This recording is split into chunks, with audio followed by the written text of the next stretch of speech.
여기서 누가 거짓말을 하고 있을까요? 백혜룡 증인께 묻겠습니다. 김찬수 증인이 9월 20일 날 용산 이야기를 한 게 맞죠? 분명합니다. 김찬수 증인에게 묻겠습니다. 용산 증인을 했습니까? 안 했습니까? 예, 아니오로 이야기해 주십시오. 아닙니다. 아닙니다. 자, 그럼 두 사람 중에 거짓말을 하시는 분이 있습니다. 거짓말을 한 자가 범인입니다. 맞습니까? 김찬수 증인? 그렇습니다. 자, 좋습니다. 상식적으로 봤을 때요, 이런 상황이면 누구를 의심하겠습니까? 당연히 백혜룡 증인이 거짓말을 할 이유가 없죠. 우선 PPT 봐주시면요, 김찬수 서장의 입장이 변합니다. 증인석에 앉아있는 김찬수 서장은 입장이 변하지 않았다라고 강변하고 있지만 실제로 보면 김찬수 서장은 김봉식 지금 청장이죠. 윤희근 청장들에게 성과를 보고하다가 갑자기 9월 20일 날 백혜룡 증인에게 브리핑 연기를 지시합니다. 다음 PPT 한번 봐주시면요, 앞서 여러 의원님께서도 보여주신 내용인데, 김봉식 증인도 대단히 수고 많다, 잘했다, 잘 마무리해라. 윤희근 증인도 잘했다, 훌륭하다, 세심하게 챙겨라 라고 이야기합니다. 김찬수 증인에게 묻겠습니다. 윤희근 청장 등에게 보고한 건 일종의 자랑하려고, 수사 성과를 자랑하려고 보고하신 거 맞죠? 그것도 일부 있습니다. 일부 있는 게 아니라 그게 전부겠죠? 아닙니다. 당시에 잠깐 제가 질의를 할게요. 네, 그렇습니다. 예, 자랑하려고 보고했을 때는 백혜룡 증인을 포함한 수사팀이 잘했다, 마약 수사 잘했으니까 이걸 봐주세요라고 하는 취지가 더 많이 있을 거 아니겠습니까? 그게 상식적이죠. 네, 그렇습니다. 갑자기 본청장인 경찰청장한테까지 수사 결과를 보고하는 이유는 다른 게 없습니다. 우리 영등포서가 잘했습니다라고 보고를 한 겁니다. 그런데 갑자기 9월 20일 날 백혜룡 증인에게 브리핑을 연기하라고 합니다. 백혜룡 증인에게 묻겠습니다.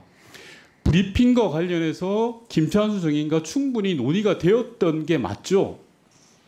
브리핑뿐만 아니고 모든 수사 과정을 경찰서장님과 예, 좋습니다. 그러면 그 이전까지 9월 20일 이전까지 브리핑에 대해서 또는 수사 관련된 내용에 대해서 김찬수 증인이 단 한 번이라도 증인에게, 백혜룡 증인에게 잘못되었다, 아니다라고 한 적이 있습니까?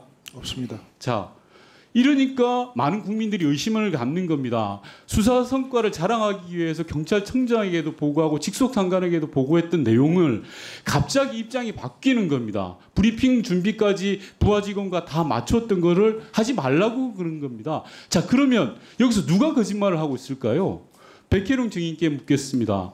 김찬수 증인이 9월 20일 날 용산 이야기를 한 게 맞죠? 분명합니다. 김찬수 증인에게 묻겠습니다.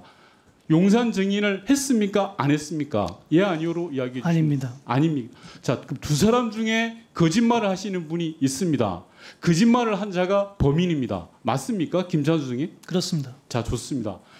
상식적으로 봤을 때요, 이런 상황이면 누구를 의심하겠습니까? 앞서 말씀드린 것처럼 자랑하기 위해서 청장에게 보고까지 하고 브리핑 계획이나 수사 내용을 공감하고 설명하고 같이 논의했던 그런 사람이 하루아침에 입장이 바뀌었다라고 하면 많은 국민들은 당연히 백혜룡 증인의 진술이 맞다라고 생각할 겁니다. 본 의원도 그렇게 생각을 합니다. 당연히 백혜룡 증인이 거짓말을 할 이유가 없죠.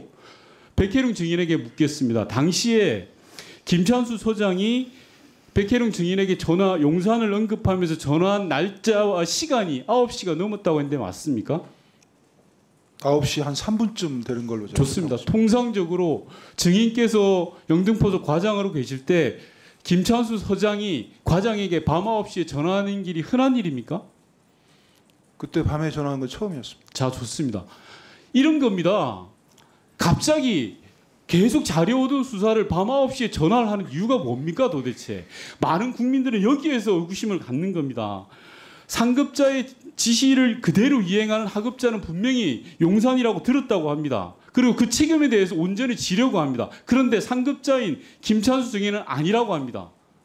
이 청문회를 보면 국민들은 다 알 수 있는 겁니다. 어디에서 꼬리 자르기를 하고 있고 누가 책임을 면탈하고자 하느냐를 이야기하고 싶은 겁니다.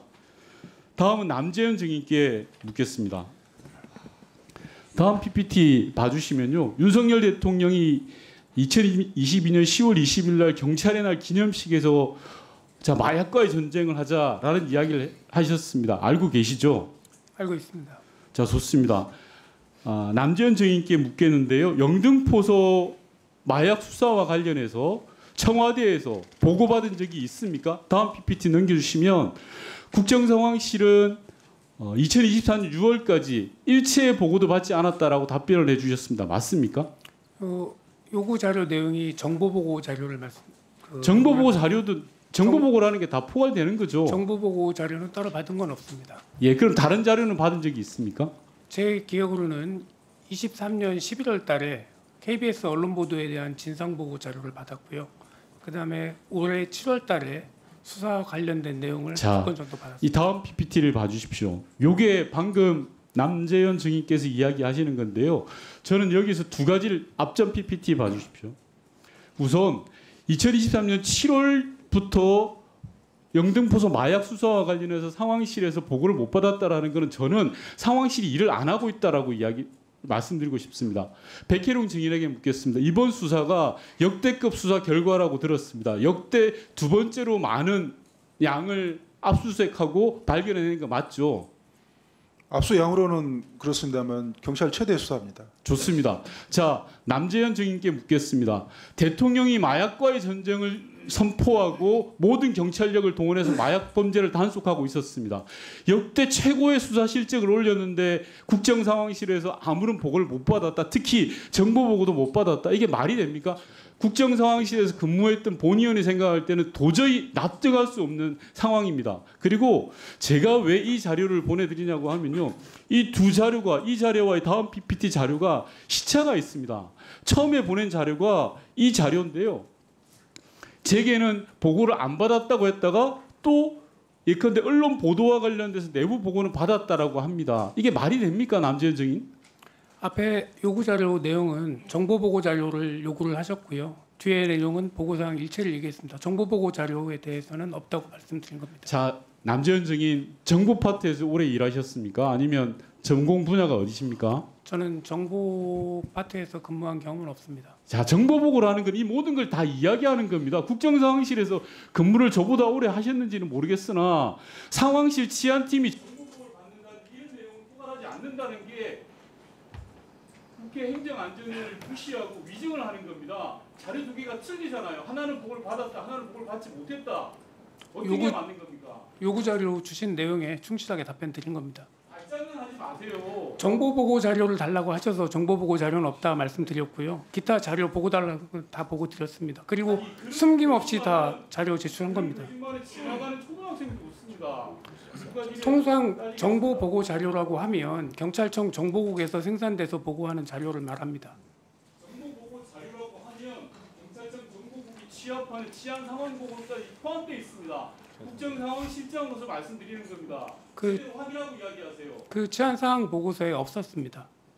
없는 게 말이 되냐라고 앞전에 지적했잖아요. 역대 경찰에서 최고의 수사 실적을 올렸는데 그게 보고 내용이 안 들어가 있는 게 문제죠. 그렇다면 경찰청에서 보고하지 않은 사항을 제가 알 수가 없습니다.